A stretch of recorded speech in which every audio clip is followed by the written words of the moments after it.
Welcome to Fight News Now Extra. It is John Pollock alongside John Ramdeen and Robin Black. The UFC is here this Saturday morning on Fight Network from Seoul, South Korea, headlined by welterweights Benson Henderson and Jorge Masvidal.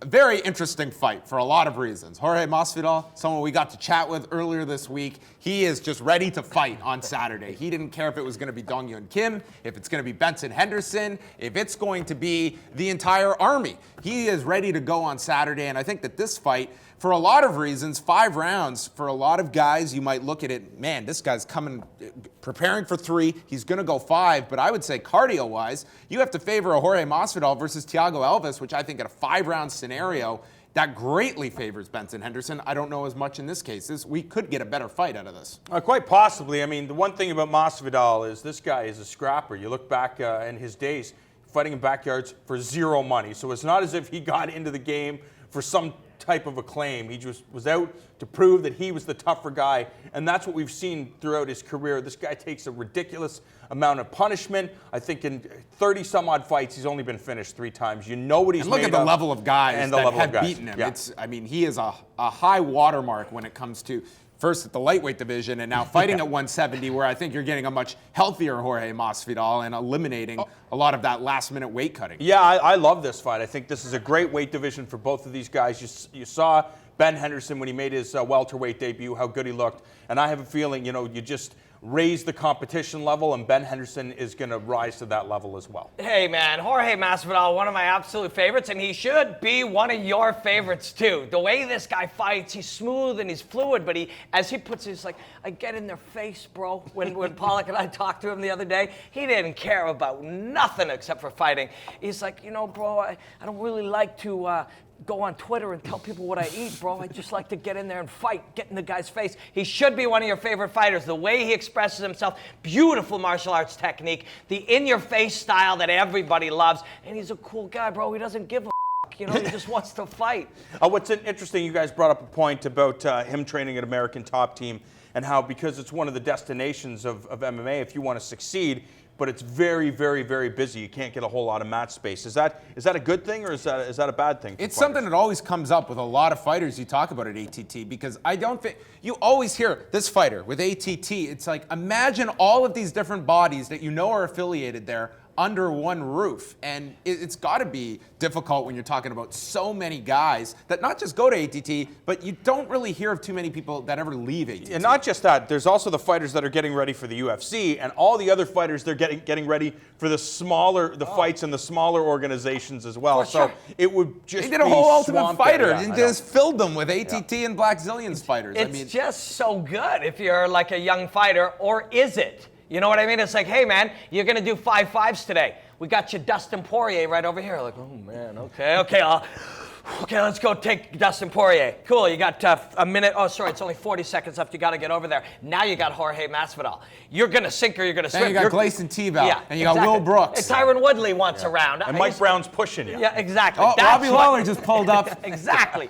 So you're going to sink or you're going to swim. The guys who survive, they're going to thrive. They're going to get better. You're forced to get better. What are you going to do? Either Jorge is going to smash you and beat you down, or you're going to find a way to survive, and in doing so, you're going to get better.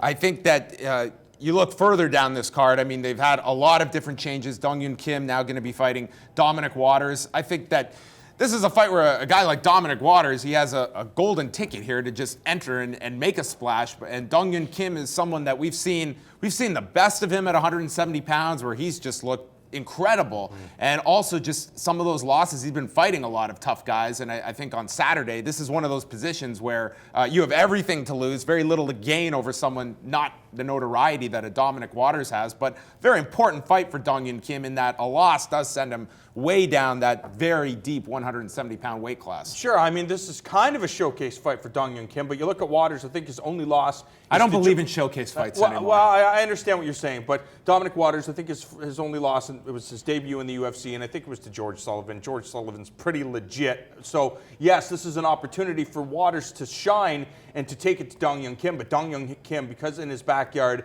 a new opponent, he has to look very, very good if he wants to move up the ranks. Like you said, it's a a no-lose situation for Waters. If Dong Young Kim feels any kind of pressure in front of that crowd to go out and run and stun gun like he likes to do, really get his left hand going and try to open it up, that's the risky game. Because when Dong Young Kim decides he's going to ride your hip and he's going to grind you out and he's going to mash you to the ground, he's going to get on behind this area on this hip where you can't get him and he can pound your face, he will wear you down and it will be an ugly beating. So for Waters, as awful as this sounds, you want Kim to open up so at least you have a shot to take him out. And you would expect, though, the game is to start by hopefully using the left hand. If things don't go your way, go to the default and grapple him. Yeah, there's that spot in fighting where you're on that hip and you get in here and you're here with your arm able to feed me, and my whole game is to try to get out, and Kim plays that game beautifully. If he gets to that spot, it's going to be vicious. But a great, like you said, great opportunity. If Kim comes out and opens up, there's an opportunity for an upset. Both of those fights going to be contested at 170 pounds. And just going back to the main event, I think this is a perfect example of a trend that I hope to see kind of spread itself out throughout mixed martial arts. And that's both Benson Henderson and Jorge Masvidal realizing, listen, I'm putting my body through torture to get to 155. How much am I really giving up fighting at a weight class where I'm eliminating all of that excessive weight cutting at the end? They still have to get down to 170, but you're getting healthier fighters, which should lead to better fights the next day where you're not dropping so much. I mean, look at Diego Sanchez, and I thought he performed very well last weekend, but when you're hitting 145 and then you're putting on 26 pounds over the next 24 hours, your body, you're just asking so much of it that I hope that mentality kind of spreads out and guys realize I'm not sacrificing that much by fighting at a healthier weight division, even if I'm giving up some size. Yeah, I totally get it. But I've just been a big fan. If you're a fighter that's willing to go up and down, fight at 170 or 155 pounds, as long as it's the biggest fight, the fight that will help pad your pockets, so to speak, I think you should take those. If you fights. like the puzzle, the puzzle is, how do I win against a bigger guy, or how do I win against the smaller guy? It's a fun puzzle for those guys to play. It's all going down this Saturday morning, starting at 7 a.m. Eastern Time. The three of us will be previewing the main card from South Korea, and then stay on Fight Network because at 8 a.m. the main card kicks off with 4 fights leading up to Benson Henderson, Jorge Masvidal in your welterweight main event. This program is brought to you by Tom Clancy's Rainbow Six Siege, available December 1st, 2015.